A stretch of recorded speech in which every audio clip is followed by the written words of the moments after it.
try this one more time.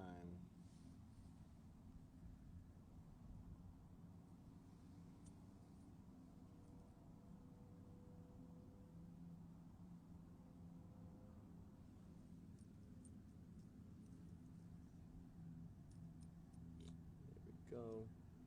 There we go. Right. Adding. There we go.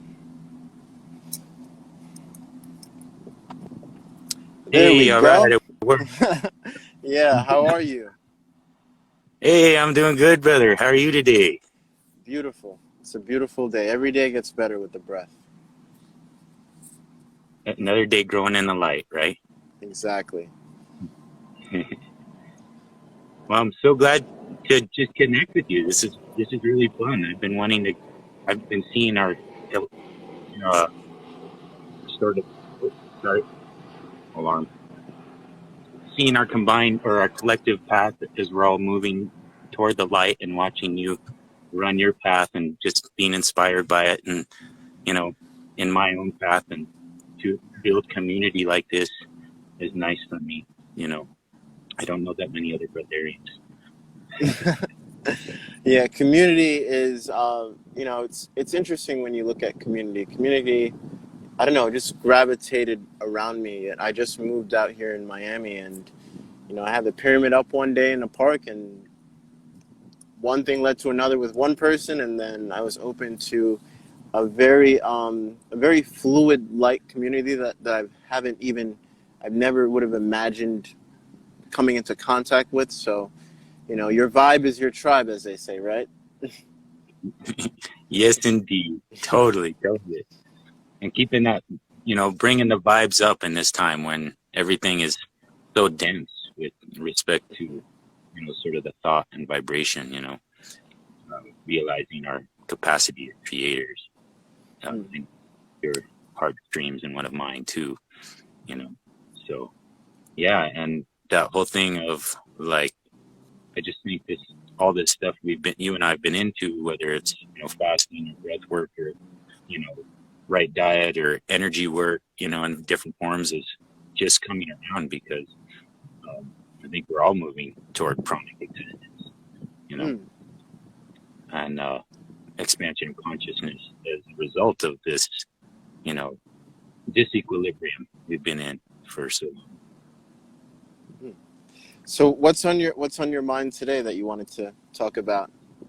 Well, I don't know. I mostly just wanted to connect with you, bro, because I just really appreciate your spirit and, your vibe. And uh, just, I guess maybe what had come to mind is, to share with our community ways and hacks to just bring your life to a higher vibration, Mm. through the various practices, So one really. thing, I have yet to really touch on is the fact that I love this communication that we're having right now, because you yourself is literally growing your own food, and you're not really living too much in uh, in the dense area of the city, and you really don't have to deal with many things. Many people have this notion uh, that there is no way out. You have to deal with the city, and you really don't. You really can start in your own backyard. So you're one of the few quote unquote living proof that I tell people, try to remind people of this all the time, that if you look at the whole population in terms of city-wise, it only makes up 38% of the whole entire world, and the rest is rural land for everyone. Everyone, you Yes, know. yes. And you can literally combine resources with friends if you wanted to, and go to another area and purchase land and just start from there. Even Yes. even down here in Florida, in Miami, if you go like 1 hour towards I think they call it plantation, or even homestead also, people are literally living off the land themselves. They don't have to go into cities and deal with everything you see on the news in that aspect. They really don't. Yeah, you hit upon my big heartstream, which is this whole naturalistic lifestyle. And the idea of pronoia and freedom that allured me to permaculture, herbalism, and breatharianism, and that there really are solutions that we can create and change with our creative energy. We don't have to stay stuck in what has been. We can create something completely different. And, you know, I think we've all been sort of beset with a vision of life on this earth that isn't, it leaves room for desire, I'll just say, you know. And we could create conscious community with earthen buildings. We can actually, you know, I really love your content. You were just putting up something about the forest fires, you know, and this is a massive thing, you know, especially, I mean, even on the tip of breath work and breatharianism, like the trees are our breath. And without them, you know, we're not in this connected reciprocal relationship that sustains us on this planet. So the methods I've been studying of permaculture, we can totally reforest the planet and bioremediate all of the toxicity that we've put out. And, you know, this thing, how it connects with health too, as bioaccumulators at the top of the food chain, all the toxicity that we're putting out into the environment, we're uptaking more than any other organism. Mm-hmm. Have you ever heard of the Tartarian Empire? Yeah. So when I look at that existence that happened, you know, some of them didn't have bathrooms, and you know, maybe many of them may have been quote unquote breatharian. If you look at man's higher consciousness, that was during the time as well. So no thing as coincidences there, but there's also the possibility that they use their pee or poop or whatever you want to call it, their waste, and literally gave it back to the land and grew their own food in their backyard, and that was a lifestyle. And that goes to show you, the further you look back in history, the closer people are to quote unquote nature in that aspect. To me, it connects in with the breatharian lifestyle, because this has been my whole path of becoming in this way, and seeing that everything is connected and everything ties together. Everything is a self-organizing energy field, and, you know, our bodies, the earth itself, you know, and so I feel like, you know, I call myself a life cultivationist because I see this as the path for humanity to take forward, you know, is that we take care of our own self, our own health, our own inner world first and foremost, so that we have the wherewithal, the clarity, the, you know, the creativity to then go out and nurture the life force in the world, nurture plants, nurture family, loved ones, you know, and that's more naturalistic to human psychology than the separation consciousness we've been in, you know, by exteriorizing all of our happiness, by, you know, going black, white, brown, you know, all that kind of, all the different kinds of separation consciousness that we... Even Einstein did a whole lecture of how he saw racism as a mental disease. Because he understood, like, we're all human, like the whole black brown thing is like cooties in that aspect, you know. It just doesn't make any sense. When you're a little kid, that never, unless you've been enculturated and inculcated into that thinking, that doesn't, like, I could see you on the playground and be like, hey man, let's pussy, you know. That's, I think that's actually our higher self, when we can connect into that inner child and playfulness and just like joy of being with other people and animals and plants and awesome things that we get to enjoy here on this planet, other beings and energies, you know. So reframing our consciousness that we're not bad for the earth, that through activity we can be good for the earth, reframing our consciousness that we're not bad for each other, you know, that we can nurture and be medicine for each other. I like to say we're all angels because we all have our specific astrological angle. And if we're in balance with our angles, then we act in that mode. And then if we're in imbalance, of course, we act differently. So I love that people are embracing this more. I love that you embrace it. I love that you're your infectious vibe about it is getting other people to embrace it. And I see this as the solution. Like, we are the solution. We can't wait for someone else to bring it to us.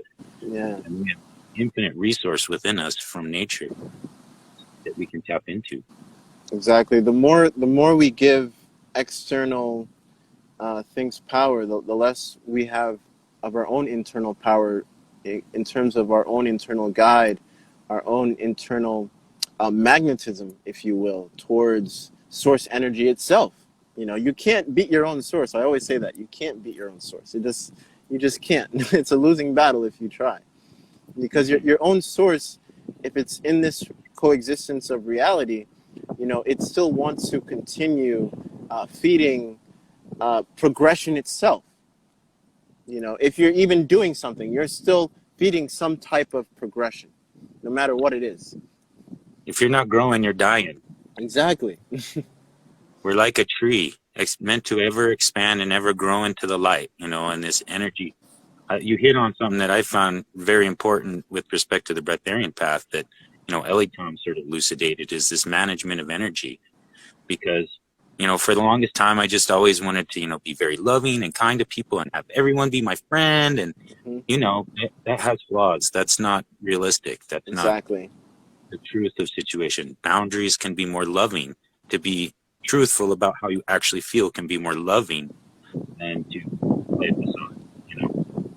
And through this practice of, you know, meditating, more breath work and fasting and everything, you start to learn more how to manage your energy so you're not blowing it out with that friend that always calls at the worst time. And like, you love them, but it's just not, it's bleeding you, you know, or, you know, these different situations that can show up that you have to become more mindful of and loving of your own energy, and to be able to cultivate that sense of that. I think that's the thing that's plaguing all of us right now, is a sense of steadiness and stillness. And you know, comes from within. You know? So the work that you and I do, trying to share working to share this, is, I feel, some of the most important work on the planet right now, because when we're in our right minds, we can make these clear decisions and be creative and joyful and do awesome things. And when we're in fear, we make terrible decisions, you know. Yeah, we you know, you just feed into the reality of disassociation, and you're really disassociating with yourself, because what you're doing on the outside is a reflection on the inside, literally. Absolutely. So, you know, just like going back to the whole racism factor, you know, everyone has blood, everyone poops, everyone pees in that aspect.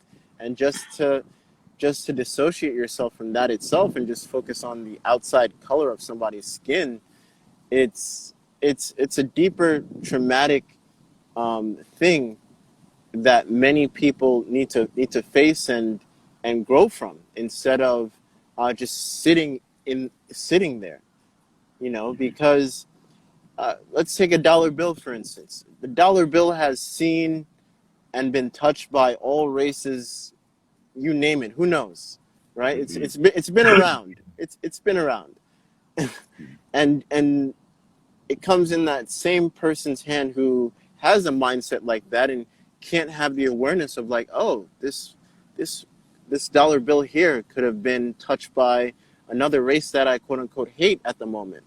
Like, whoa. Yeah. Like, whoa. To me, it's like, it's the same thing with the virus, you know. Virus, fungi, mold, and bacteria are the fundamental basis of life on this planet. You know, what broke up the early rocks and started the sporulating plants, and you know, that we evolved out of, and that a good part of our DNA is. And every time you touch a bill that someone else touches, or, you know, a counter, or give someone a hug, you're sharing your, what I call your spora, your, you know, like it can be your microbiome, you know, your beneficial bacteria, and the thing, it's actually making us stronger. Even in the case of viruses, a virus is a good part of your DNA is virus, so virus can be an upgrade. Big time. Big Um, time. It's really like building a muscle too, if you really think about it. It really is. mhm. The muscle of the immune system itself. And it's just like I look at it close to being out in the sun. As you know, I can be out in the sun for hours, and my partner, you know, she's not where I am at least, but you know, she eats raw most of the time. And you know, when we do the breath work, she's like, "Oh, I actually feel cool now." I was like, "Yeah, because your body's finally breathing." You know, Mhm. that's what your body is. That's what your body really wants. It's just to breathe. And you know, the healthier you get in terms of diet, the healthier you get in terms of your perception of reality, because there's two brains here, right? And Yeah, when the two brains are aligned and clean, you can have a cleaner vision.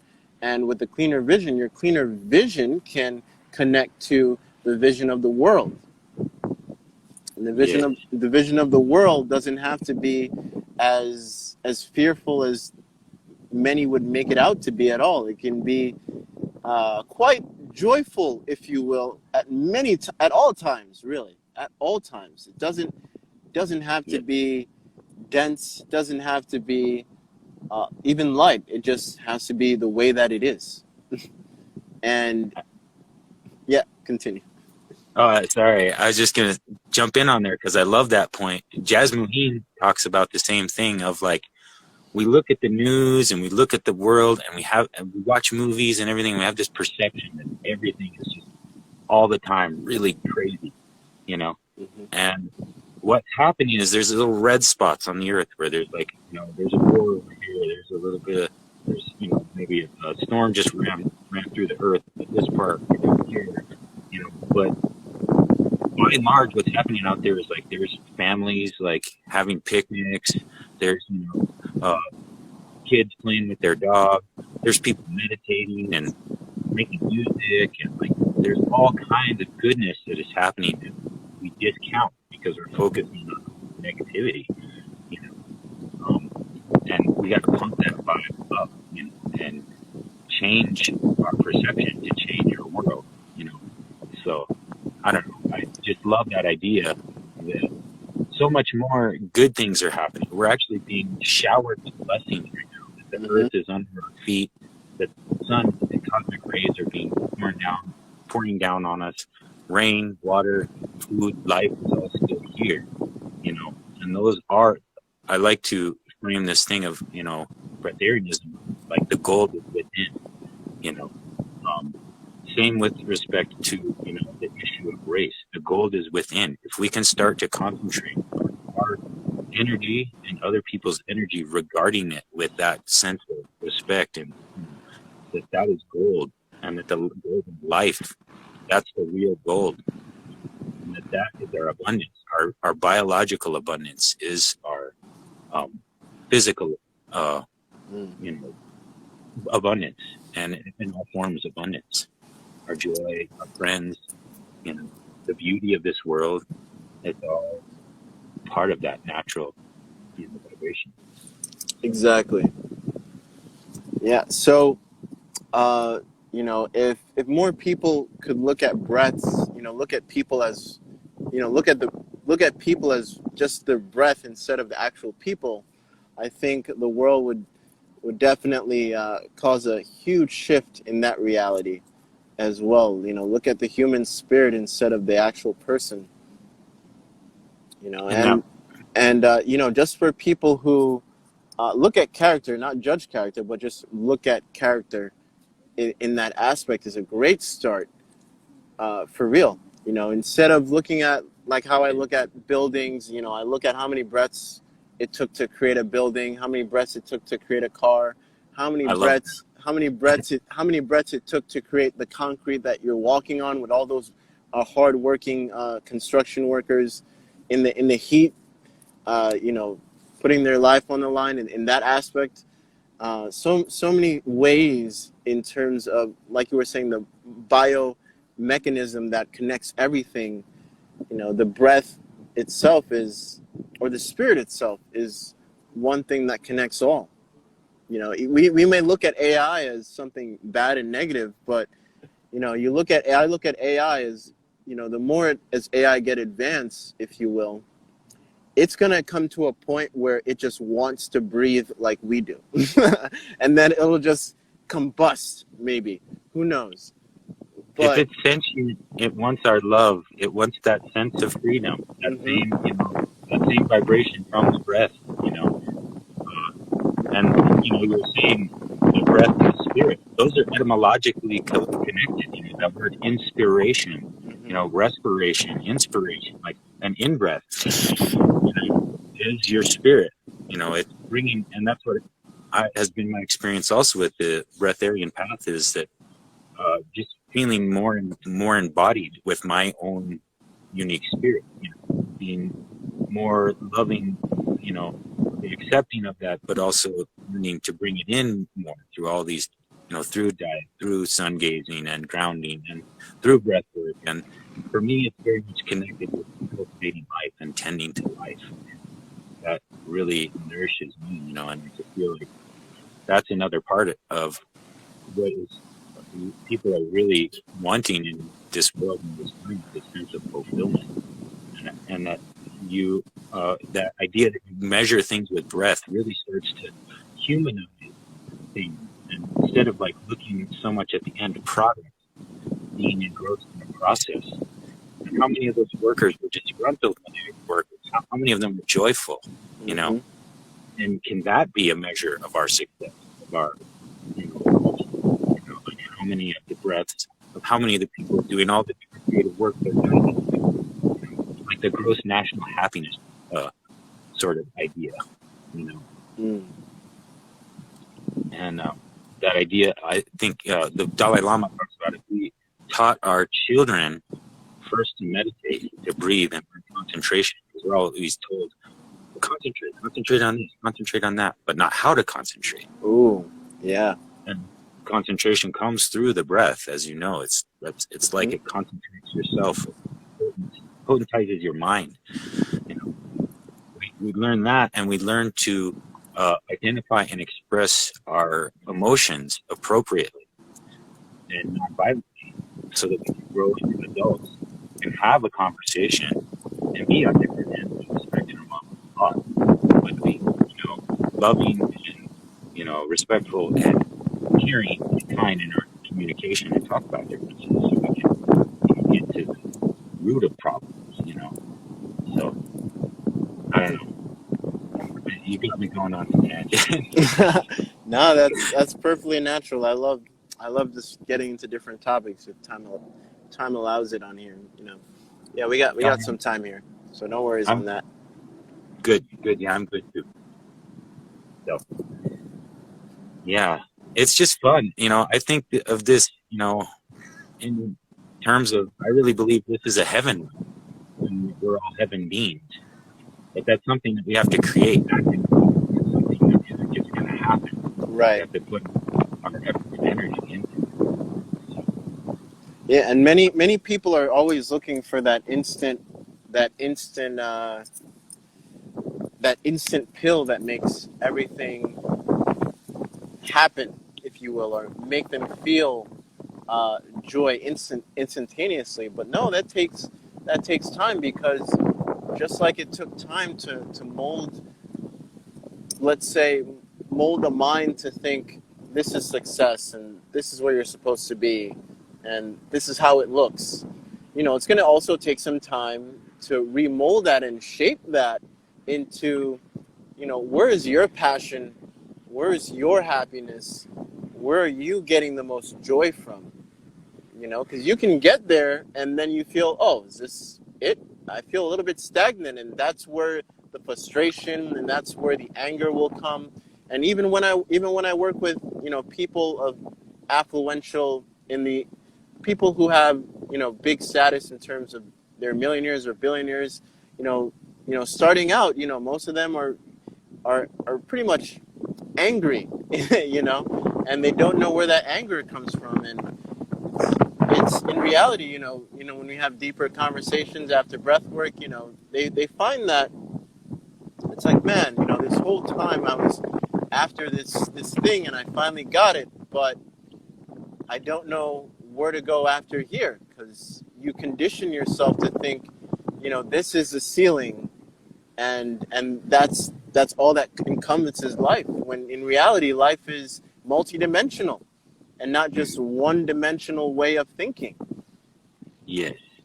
And what goals are worthy, in the name of self-development and, expansion, to um, get into that mode of always having to hit something, to be satisfied. How do we grow into just being content and Mm, continuity? You know, um, how do we grow out of this like collective human state of being like hungry ghosts, where we're never satisfied? No matter how much we eat or how much we, build or how much money we have, or you know, what is it that brings human beings satisfaction? For me, I was just talking about this with my young sons and some of their friends, because they're going through this whole thing right now. Like, what, what is the purpose of life? Why am I here? What am I doing here? That I remember that plagued me like so much as a young person. And it wasn't until I got into my purpose, I feel like everyone has a gift, and your gift isn't what makes you special. It's what you're meant to give. It's just what give, you yeah. love. Hmm. And you just want to put it in the world because you love it. And when I found my gift, which is this whole thing with permaculture and herbalism, and health, like I finally had my purpose. And so I'm contented doing whatever work all the time. You know, I'm constantly busy, but it doesn't stress me out because I And then love it. yeah, it doesn't become work. It becomes just part of your lifestyle. Yeah, exactly. And we can totally create what we want with our imagination and our focus. Those are the two things that we're lacking collectively, is we're taught to, as young people, sort of to suppress our imagination. At Right. first, it's encouraged, but then you're like, oh, but now is the real world, and you got to do all this math and pay about all these bills and think about Hmm. uh, and you're not. Then you're kind of focusing away from your creation. You're focusing on detail. That stuff has to happen, but as long as you keep your eye on the ball. So, um, yeah, I just feel like every one of us deserves joy, but we have to claim it. So Yeah. that's And the and um responsibility. and people who, I don't know where you are in life, and if you're feeling stuck, for instance, it really starts with you. It really does. So if And if you can find, points within your day, no matter how stressful it is, find a point to have some type of relaxing type of meditation, whatever it is, breath work, for instance, big time. It really helps, and try to implement it into your daily life, and connect, because all it is, on this journey, I realize, the number one thing that we're all truly fighting is stress. In all forms of reality, it really is the number one thing, stress, and totally. it comes in many different factors. So if you can have one method, if you will, to bring down the stress and build and build and build, where you know one thing that used to make you stressful doesn't really bother you as much, to the point where you can just harmonize with it, and you know what, I can make this thing better, to utilize in my everyday life, and it doesn't have to feel as stressful. Yes, I've heard it. That's perfect. It's totally what my intuition was, and what drove me down this path was I wanted to relinquish all stress. And that's what the masters say, is there's only one thing to master, and that's how to relax, you know. Hmm. Um, and it's clear they've done plenty of study on the deleterious health effects of stress, that stress has on your health anyways.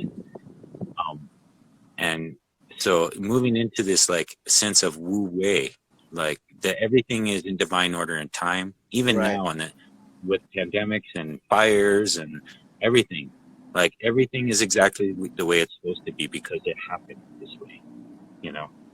And to quit our judgments and just to look forward in positivity and use our creational aspect.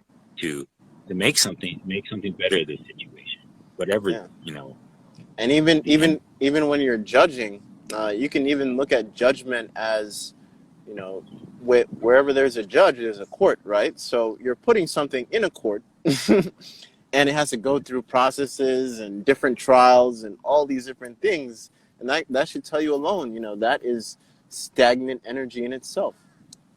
Yeah. And this whole thing of judgment in general, like Drumble Melchizedek talks about, we got to move out of our heads and into our hearts, because the brain is like, should I, shouldn't I, good, bad, right, left hemisphere, etc. But in your heart, when you know something in your heart, you know, without any doubt. And the heart is a place of compassion and courage. And it's the great, you know, with respect to breatharianism and building this state, the heart is the great electromagnetic dynamo of your body. And so to drop into your heart awareness, you know, and practice the neurons that fire together, wire together, as you were saying, you know, if you can practice building these states inside of your mind of relaxation, of peace, through, you know, massage, breath work, diet, kind words, hugs. Hugs are a medicine. Mm-hmm. There's so many ways, and you can just start to practice and training into positivity, into relaxation and joy.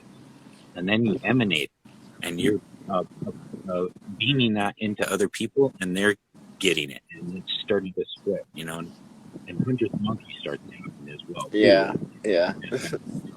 And And the 30-day, you know, take 30 days to quote unquote build a habit. The same thing applies to whatever your meditation is. You can last for 30 days and get to that point where it just feels like an everyday thing. You know, it's literally going to be part of you in terms of neuroplasticity. Literally, yeah, it's literally going to be part of you. it will be ingrained in your being. It'd be part of the sort of the hardware almost, you know. Exactly. Have you ever seen this movie called Bulletproof Monk? It's an old movie. Jet Li. Jet Li, yeah, yeah. You seen that one? Yeah, yeah, Yeah. yeah. So, are you familiar where you know they're trying to come after the monk because the scroll is making him young all the time, and when they finally get the scroll, they realize where's the rest of the scroll? It's literally engraved on his body, but he said, nope, this isn't really it. It's in my mind. It's literally that's what's happening. It's replaying in his mind to keep him young or whatever. And for me, Tao Te Ching is definitely one of those books, if you will, that is ingrained in my mind. And it's so interesting how I can tell that you probably read Tao. You said Wu Wei, so I already know. It's so interesting. When I came back into society, you know, I would just attract many people who have quote unquote read that book, and I just call them, we're just literally children of the Tao. I literally attract children of the Tao, and that's what that's what we all are. Yes, yes. And to honor that, you know, all the aspects, you know, to not push off against, you know, when you're feeling crappy and you are not really nice to your partner, and, you know, you can go ahead and forgive yourself anyway. You know, it's okay. Like, everyone goes through stuff, and there's this time, you know, that's where the breath work really helps. You know, meditators, a lot of people are on this time wave of like, everything's really good. Oh my God. Oh. You know, meditators are like, yeah, it's good. Yeah, you know, like, Yeah. this nice mellow wave, you know. So that's part of this balance. And I love that you mentioned that, because, you know, it's like mantra, or just that whole thing of what you focus on, more than about what you eat. It's about, we're very easily programmable. So when we're watching TV and we're watching movies that are violent, especially if you do that right before you go to sleep, when you're in a wave state, you're going to carry that in your dream realm, you know, all this stuff. Or you can purposely program yourself with the programs you like, you know, like the Dharma. For me, I'm a Buddhist, but I definitely love Taoism. Where I'm not an ist. So I hear you. I hear you. I think to believe is a little bit high. I mean, there's knowledge, there's gnosis that we can all have based on our experience, that no one can tell you different because you experienced it. You know? Exactly. Well, brother, I thank you for coming on here. And do you want to add anything else?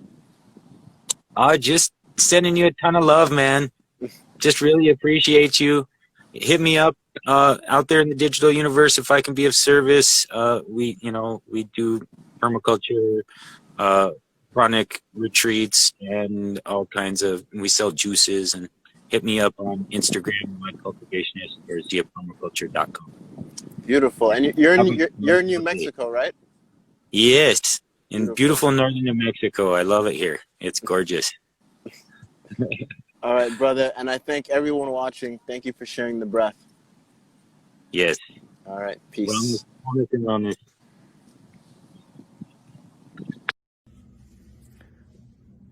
Hi, my name's Dane. I just had a incredibly beneficial alchemy breathwork session with Devon. I've had a deviated septum pretty much my whole life, even had surgery. And he showed me some exercises that opened up my nostrils for the first time. And I can remember, to be able to have the ability to breathe through both nostrils and have a good sense of smell. Not only that, but it increases the oxygen in my brain and makes me more present and aware. So I'm extremely grateful for all of the exercises and information and knowledge that he passed on to me having to do with that. We also talked about, in this whole COVID-19 pandemic world we're living in, I have to wear my mask on my face pretty much the entire day. I work, thankfully I'm still working, but I work selling vitamins and herbs and homeopathy. I'm a nutritional consultant, and so I have issues, with wearing the mask because I've had issues breathing.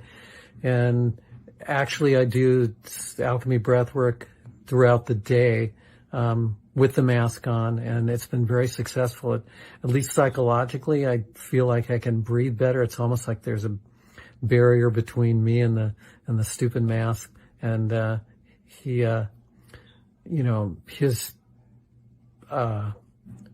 his exercises and his knowledge and the breathing techniques that alchemy breathwork brings me not only makes me feel more confident breathing in general, but now with the mask, I can feel like I can breathe without feeling claustrophobic.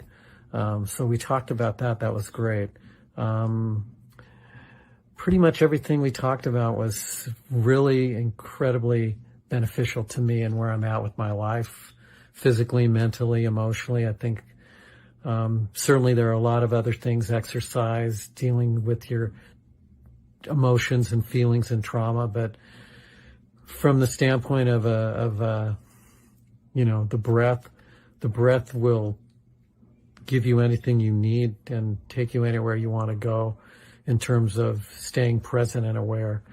And if presence and awareness is all we have, it starts with the breath and breathing. So thank you, Devon, for all you do for everyone, all you share, and thanks again for a great alchemy session.